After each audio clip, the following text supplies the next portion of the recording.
Раймал менен Бегимайды сиздерге бир айтып берели деп атабыз. Улуттук филармониянын башкы режиссеру Умар Кадыров агабыз. Анан Раймал аганын өзүнүн неберелери бар.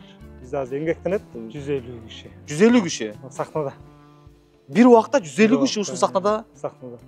Бир эле сөз менен айтыңызчы, канча сумма кетти му Раймал менен Бегимайга? Канча күндө же канча жылда ошол сумманы филармония кайра актап берет? 7 миллион сом болгон, ошону билем. Ошо 7 миллионду мен билгенден 7 күндө эле актап салдык.